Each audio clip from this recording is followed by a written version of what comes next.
Back with part 8. If you've been following the Narcissist series, let's peel another layer back.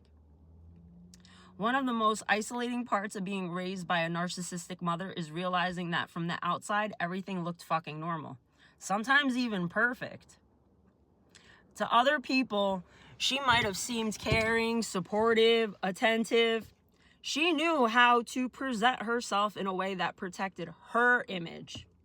Because narcissistic individuals don't operate the same way in public as they do in private. In public, there's control, composure, image management. In private, there's instability, criticism, emotional unpredictability. And as a child, you're the only one who lives in both versions of that fucking reality. You see the public version everyone else believes, and you experience the private version no one else gets to see. So when something feels wrong, you don't have external confirmation. You don't have people pointing at it saying, that's not normal. Instead, you have people reinforcing the opposite. They might say things like, you're lucky to have a mother like that, or she loves you so much, or she's done everything for you. And now you're sitting there holding two completely different experiences, the one you live and the one everyone else fucking believes. And because you're young and because the outside world is validating her image, not your experience, you start questioning yourself. Not her, but yourself. You assume maybe you're the problem. Maybe you're too sensitive. Maybe you're misunderstanding because no one else sees what you see. This creates isolation without physical isolation. You're surrounded by people, but internally you're alone in your experience.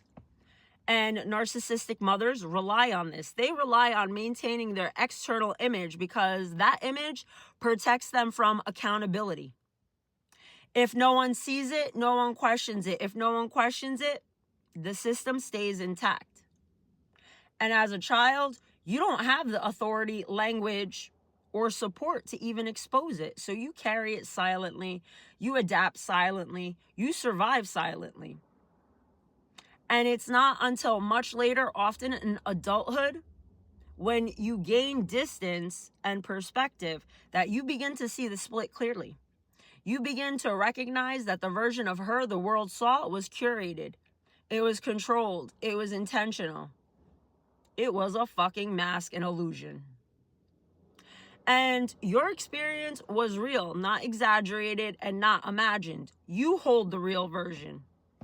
The isolation wasn't because nothing was happening. The isolation existed because you were the only one positioned to see it. And once you understand that, something shifts. You stop invalidating your own experience. You stop minimizing what you went through. And you start trusting your perception again. Because the fact that no one else saw it doesn't mean it wasn't there. It means you were the one living inside of it.